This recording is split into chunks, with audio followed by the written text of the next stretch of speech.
Hello Dragon Wisps, welcome to today's video. Today we're doing chapter 13 of New Moon, kind of try and keep the ball rolling.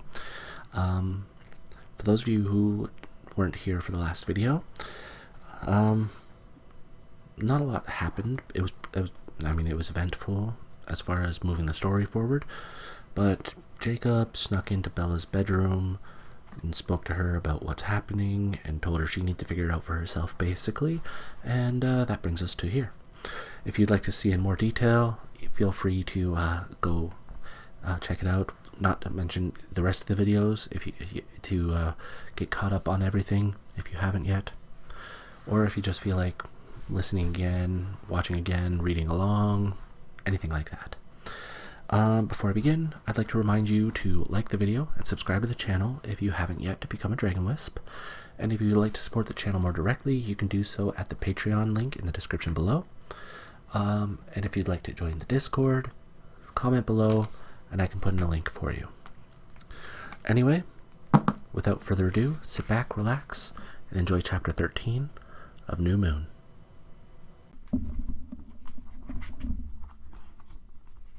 Chapter 13, Killer. If it was anyone but Jacob, I thought to myself, shaking my head as I drove down the forest-lined highway to La Push. I still wasn't sure if I was doing the right thing, but I'd made a compromise with myself. I couldn't condone what Jacob and his friends, his pack, were doing. I understood now what he'd said last night, that I might not want to see him again, and I could have called him as he suggested, but that felt cowardly. I owed him a face-to-face conversation at least. I would tell him to his face that I couldn't just overlook what was going on. I couldn't be friends with a killer and say nothing. Let the killing continue. That would make me a monster too. But I couldn't not warn him either. I had to do what I could to protect him. I pulled up to the Blacks' house with my lips pressed together in a hard line.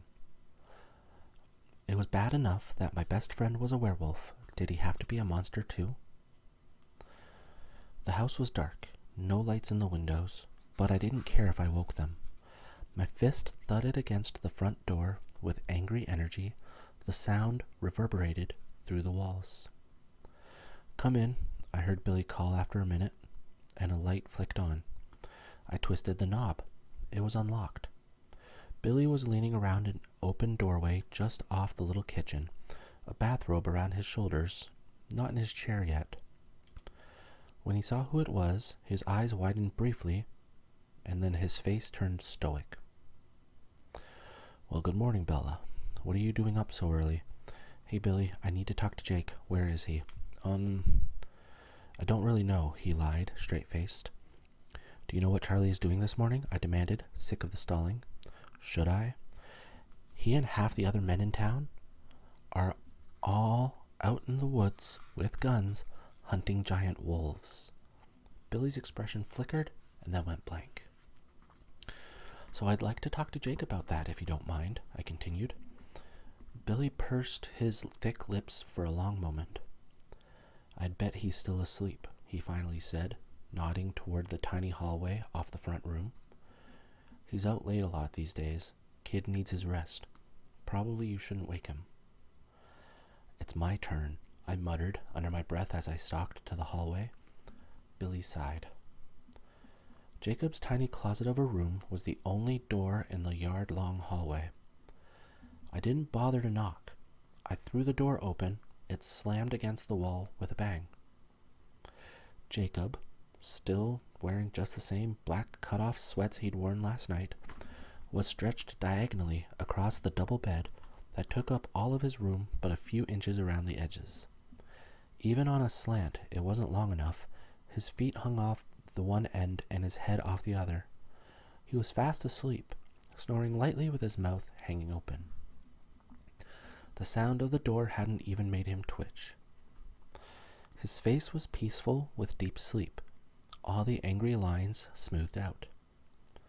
There were circles under his eyes that I hadn't noticed before. Despite his ridiculous size, he looked very young now, and very weary. Pity shook me.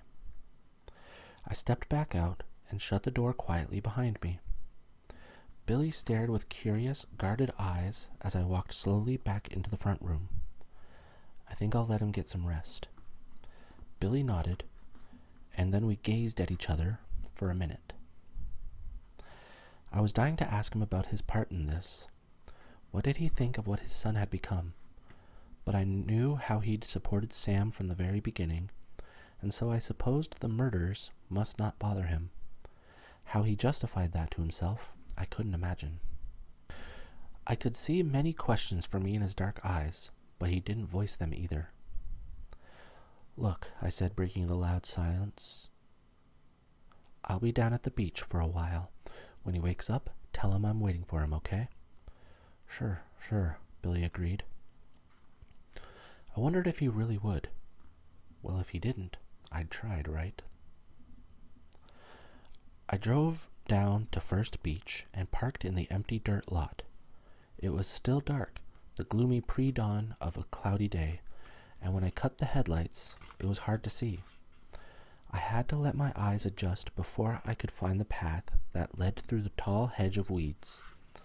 It was colder here, with the wind whipping off the black water, and I shoved my hands deep into the pockets of my winter jacket. At least the rain had stopped. I paced down the beach toward the north seawall. I couldn't see St. James or the other islands, just the vague shape of the water's edge. I picked my way carefully across the rocks, watching out for driftwood that might trip me. I found what I was looking for before I realized I was looking for it. It materialized out of the gloom when it was just a few feet away, a long, bone-white driftwood tree stranded deep on the rocks. The roots twisted up at the seaward end like 100 brittle tentacles. I couldn't be sure that it was the same tree where Jacob and I had had our first conversation, a conversation that had begun so many different tangled threads of my life, but it seemed to be in about the same place. I sat down where I'd sat before and stared out across the invisible sea. Seeing Jacob like that, innocent and vulnerable in sleep, had stolen all my revulsion, dissolved all my anger.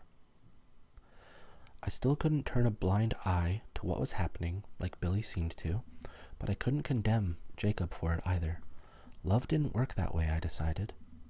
Once you cared about a person, it was impossible to be logical about them anymore. Jacob was my friend, whether he killed people or not, and I didn't know what I was going to do about that. That was weird. When I pictured him sleeping so peacefully, I felt an overpowering urge to protect him. Something completely illogical. Illogical or not, I brooded over the memory of his peaceful face, trying to come up with some answer, some way to shelter him, while the sky slowly turned gray. "Hi, Bella." Jacob's voice came from the darkness and made me jump. It was soft, almost shy. But I'd been expecting some forewarning from the noisy rocks, and so it still startled me. I could see his silhouette against the coming sunrise. It looked enormous. "Jake?" He stood several paces away, shifting his weight from foot to foot anxiously. "Billy told me you came by. Didn't take you very long, did it? I knew you could figure it out."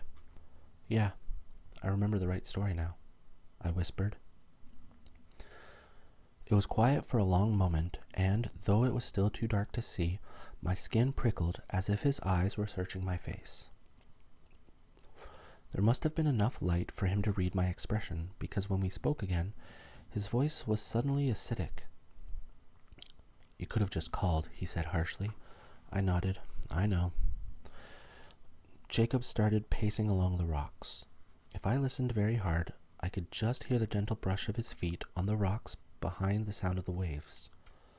The rocks had clattered like castanets for me. "Why did you come?" he demanded, not halting his angry stride. "I thought it would be better face to face." He snorted. "Oh, much better."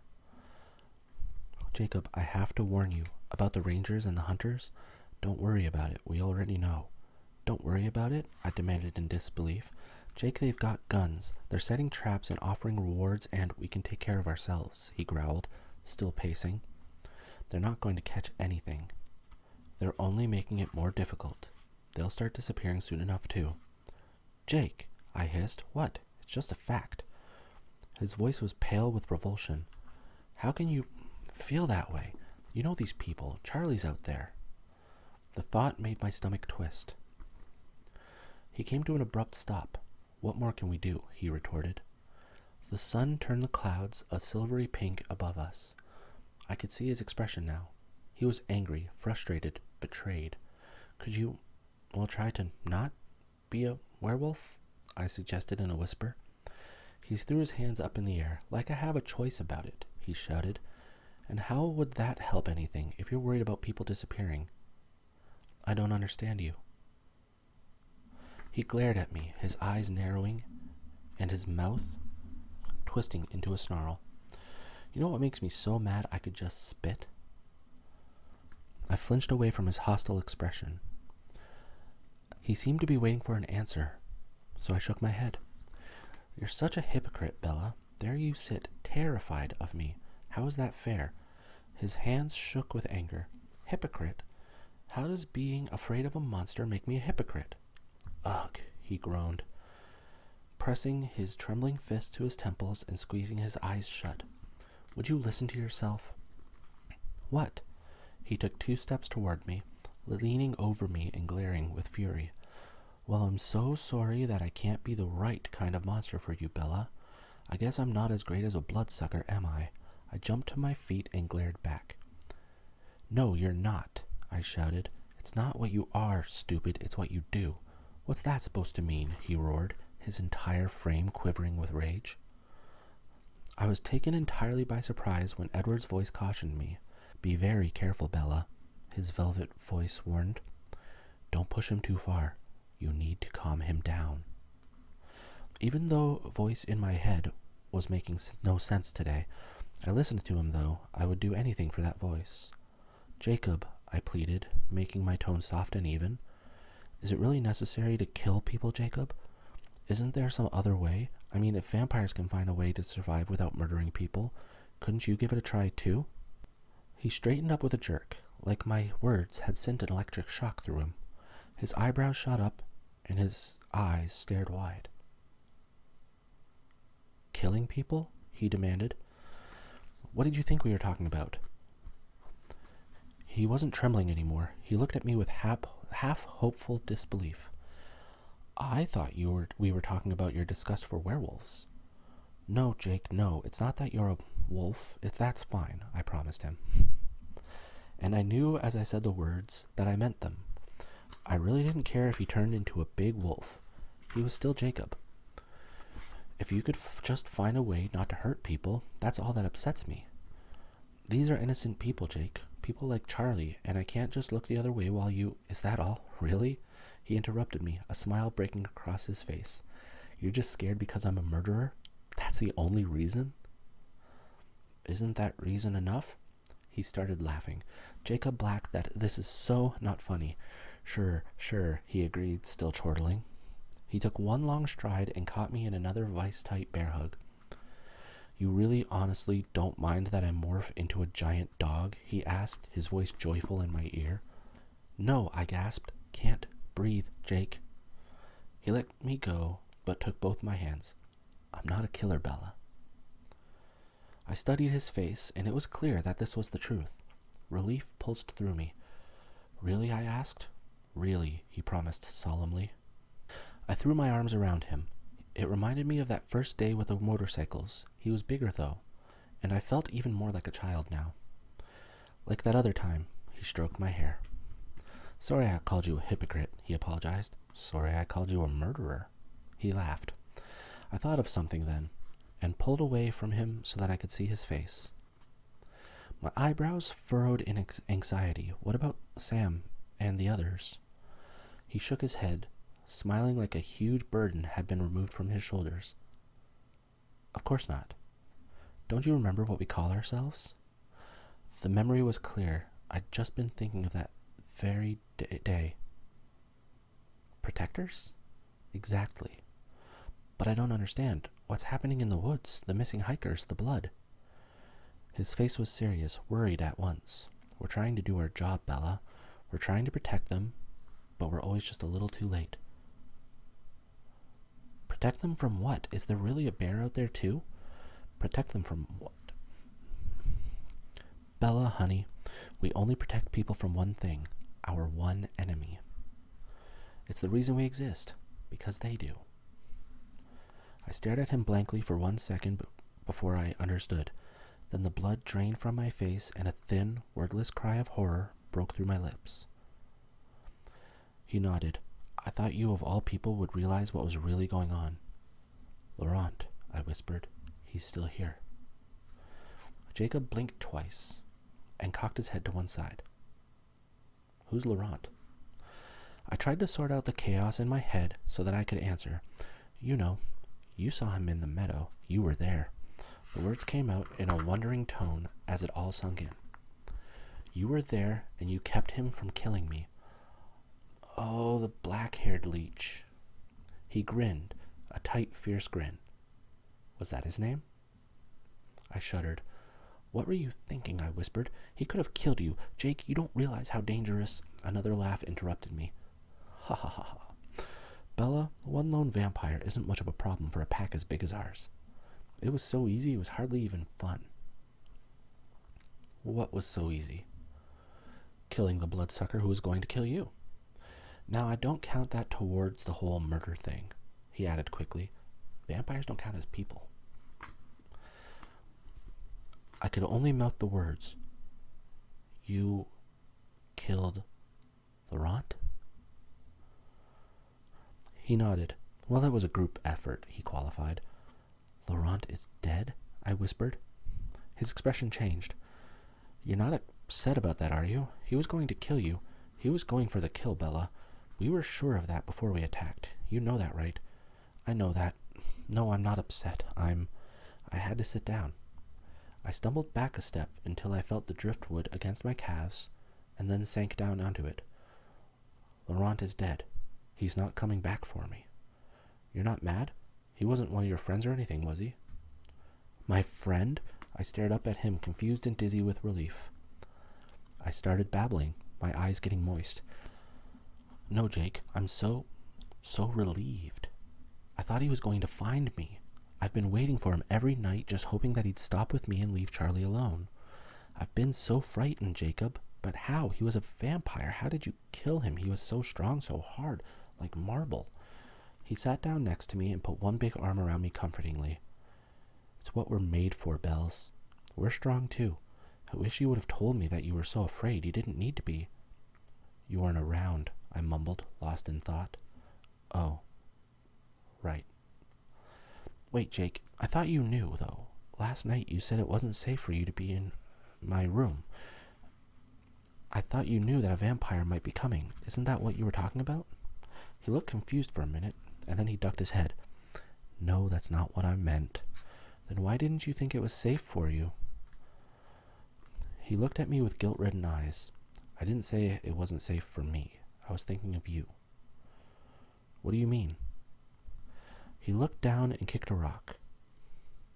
There's more than one reason I'm not supposed to be around you, Bella. I wasn't supposed to tell you our secret for one thing, but the other part is that it's not safe for you. If I get too mad, too upset, you might get hurt. I thought about that carefully. When you were mad before, when I was yelling at you and you were shaking, yeah, his face dropped even lower. That was pretty stupid of me. I have to keep a better hold on myself. I swore I wasn't going to get mad. No matter what you said to me, but I just got so upset that I was going to lose you that I couldn't deal with what I am. What would happen if you got too mad? I whispered. I'd turn into a wolf, he whispered back. You don't need a full moon? He rolled his eyes. Hollywood's version doesn't get much right. Then he sighed and was serious again. You don't need to be so stressed out, Bells. We're going to take care of this. And we're keeping a special eye on Charlie and the others. We won't let anything happen to him. Trust me on that. Something very, very obvious. Something I should have grasped at once. But I'd been so distracted by the idea of Jacob and his friends fighting with Laurent that I'd completely missed it at that time. Occurred to me only then, when Jacob used the present tense again. We're going to take care of this. It wasn't over. Laurent is dead, I gasped, and my entire body went ice cold. Bella? Jacob asked anxiously, touching my ashen cheek. If Laurent died a week ago, then someone else is killing people now. Jacob nodded, his teeth clenched together, and he spoke through them. There were 2 of them. We thought his mate would want to fight us. In our stories, they usually get pretty pissed off if you kill their mate. But she just keeps running away, and then coming back again. If we could figure out what she was after, it would be easier to take her down. But she makes no sense. She keeps dancing around the edges, like she's testing our defenses, looking for a way in. But in where? Where does she want to go? Sam thinks she's trying to separate us, so she'll have a better chance. His voice faded until it sounded like it was coming through a long tunnel. I couldn't make out the individual words anymore. My forehead dewed with sweat, and my stomach rolled like I had the stomach flu again. Exactly like I had the flu. I turned away from him quickly and leaned over the tree trunk. My body convulsed with useless heaves, my empty stomach contracting with horrified nausea, though there was nothing in it to expel. Victoria was here, looking for me, killing strangers in the woods where Charlie was searching. My head spun sickeningly. Jacob's hands caught my shoulders, kept me from sliding forward onto the rocks. I could feel his hot breath on my cheek. Bella, what's wrong? Victoria, I gasped as soon as I could catch my breath around the nauseous spasms. In my head, Edward snarled in fury at the name. I felt Jacob pull me up from my slump. He draped me awkwardly across his lap, laying my limp head against his shoulder. He struggled to balance me, to keep me from sagging over, one way or the other. He brushed the sweaty hair back from my face. Who? Jacob asked. Can you hear me, Bella? Bella? She wasn't Laurent's mate. I moaned into his shoulder. They were just old friends. Do you need some water? A doctor? Tell me what to do, he demanded, frantic. I'm not sick. I'm scared. I explained in a whisper. The word scared didn't really seem to cover it. Jacob patted my back. Scared of this Victoria? I nodded, shuddering. Victoria is the red-haired female? I trembled again and whimpered. Yes. How do you know she wasn't his mate? Laurent told me James was her mate, I explained, automatically flexing the hand with the scar. He pulled my face around, holding it steady in his big hand. He stared intently into my eyes. Did he tell you anything else, Bella? This is important. Do you know what she wants? Of course, I whispered. She wants me. His eyes flipped wide, then narrowed into slits. Why? He demanded. Edward killed James, I whispered. Jacob held me so tightly that there was no need for me to clutch at the hole. He kept me in one piece. She did get pissed off. But Laurent said she thought it was fairer to kill me than Edward, mate for mate. She didn't know, still doesn't know, I guess, that I swallowed hard, that things aren't like that for us anymore. Not for Edward, anyway. Jacob was distracted by that, his face torn between several different expressions. Is that what happened? Why the Cullens left? I'm nothing but a human, after all. Nothing special, I explained, shrugging weakly. Something like a growl, not a real growl, just a human approximation, rumbled in Jacob's chest under my ear. If that idiot bloodsucker is honestly stupid enough... Please, I moaned. Please, don't. Jacob hesitated, then nodded once. This is important, he said again, his face all business now. This is exactly what we needed to know. We've got to tell the others right away. He stood, pulling me to my feet. He kept 2 hands on my waist until he was sure I wasn't going to fall. I'm okay, I lied. He traded his hold on my waist for one of my hands. Let's go. He pulled me back toward the truck. Where are we going? I asked. I'm not sure yet, he admitted. I'll call a meeting. Hey, wait here for just a minute, okay? He leaned me against the side of the truck and released my hand. Where are you going? I'll be right back, he promised. Then he turned and sprinted through the parking lot, across the road, and into the bordering forest. He flitted into the trees, swift and sleek as a deer. Jacob, I yelled after him hoarsely, but he was already gone. It was not a good time to be left alone. Seconds after Jacob was out of sight, I was hyperventilating. I dragged myself into the cab of the truck and mashed the locks down at once. It didn't make me feel any better. Victoria was already hunting me. It was just luck that she hadn't found me yet. Just luck and 5 teenage werewolves, I exhaled sharply. No matter what Jacob said, the thought of him coming anywhere close to Victoria was horrifying. I didn't care what he could turn into and when he got mad. I could see her in my head, her face wild, her hair like flames, deadly, indestructible. But according to Jacob, Laurent was gone. Was that really possible? Edward, I clutched automatically at my chest, had told me how difficult it was to kill a vampire.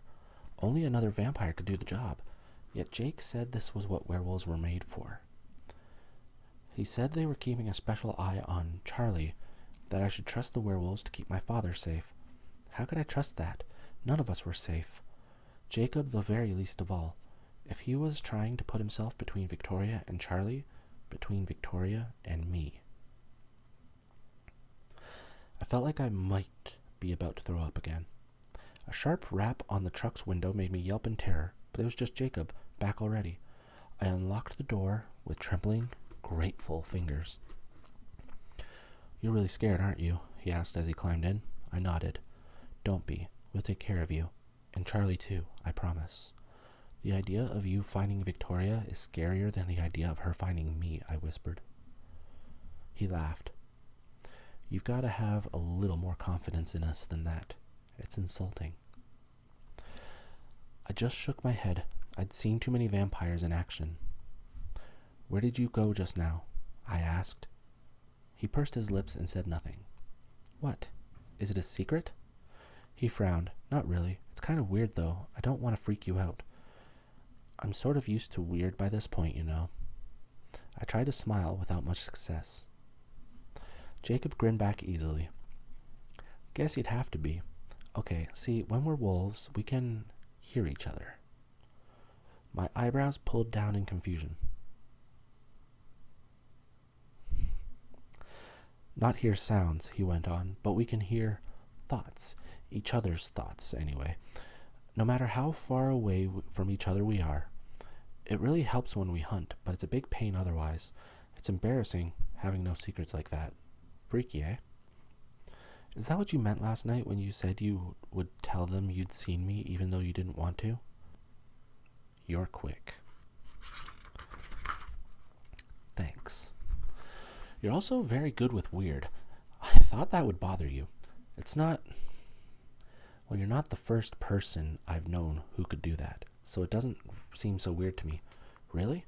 Wait, are you talking about your bloodsuckers? I wish you wouldn't call them that. He laughed. Whatever. The Cullens, then? Just Edward. I pulled one arm surreptitiously around my torso. Jacob looked surprised, unpleasantly so. I thought those were just stories. I've heard legends about vampires who could do extra stuff, but I thought that was just a myth. Is anything just a myth anymore? I asked him wryly. He scowled. Guess not. Okay, we're going to meet Sam and the other guys at the place we go to ride our bikes. I started the truck and headed back up the road. So did you just turn into a wolf now? To talk to Sam? I asked, curious. Jacob nodded, seeming embarrassed. I kept it real short. I tried not to think about you so they wouldn't know what was going on.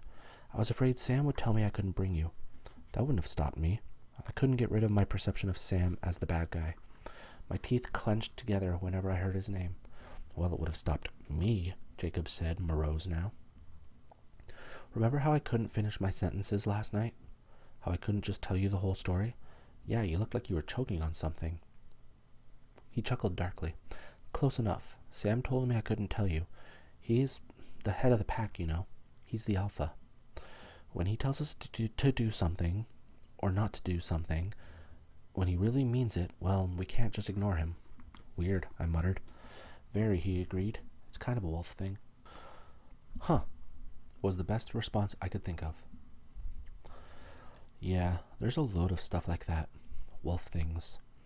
I'm still learning. I can't imagine what it was like for Sam trying to deal with this alone. It sucks bad enough to go through it with a whole pack for support. Sam was alone? Yeah, Jacob's voice lowered. When I changed, it was the most horrible, the most terrifying thing I've ever been through. Worse than anything I could have imagined. But I wasn't alone. There were the voices there, in my head, telling me what had happened and what I had to do.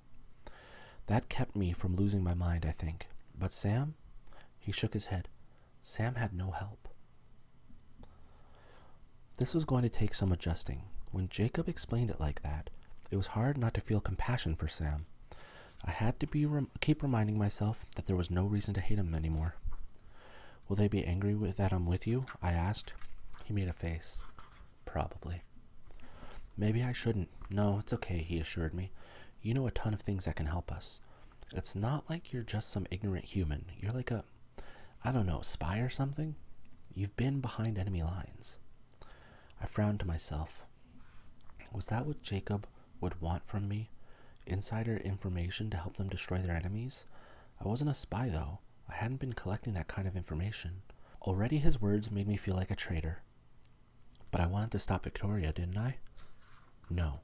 I did want Victoria to be stopped, preferably before she tortured me to death or ran into Charlie or killed another stranger. I just didn't want Jacob to be the one to stop her, or rather, to try. I didn't want Jacob within 100 miles of her. Like the stuff about the mind-reading bloodsucker, he continued, oblivious to my reverie. That's the kind of thing we need to know about. That really sucks that those stories are true. It makes everything more complicated. Hey, do you think this Victoria can do anything special? I don't think so, I hesitated, and then sighed. He would have mentioned it. He? Oh, you mean Edward. Oops, sorry, I forgot. You don't like to say his name, or hear it.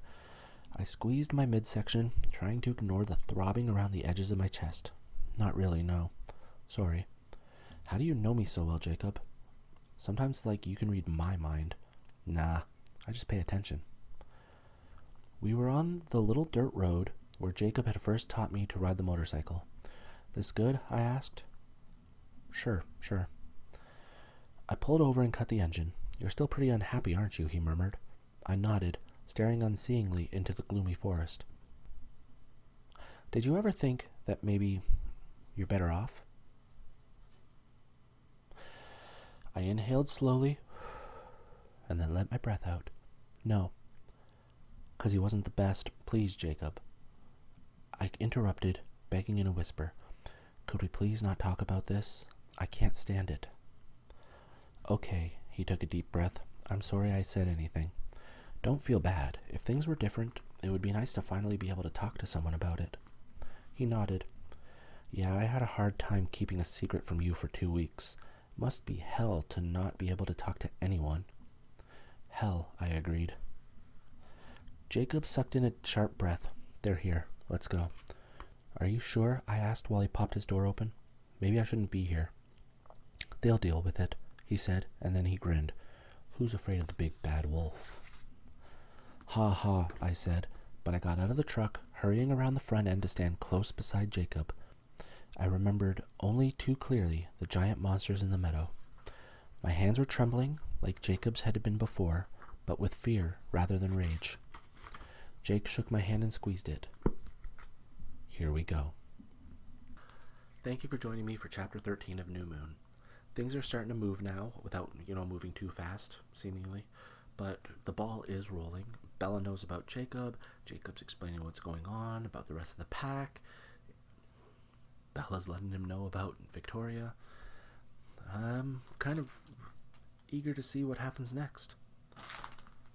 But depending on recording and everything, it might be in the new year because this will be for November. So next month we have the Advent calendar, and I haven't fully decided if I'm going to release the regular videos or just focus on the Advent calendar this year, just because last year it got so jumbled up trying to do it all at once. Anyway, I hope you enjoyed this chapter. Feel free to comment below other things you'd like to see on the channel, as always. And yeah, right about now you'll be getting the usual.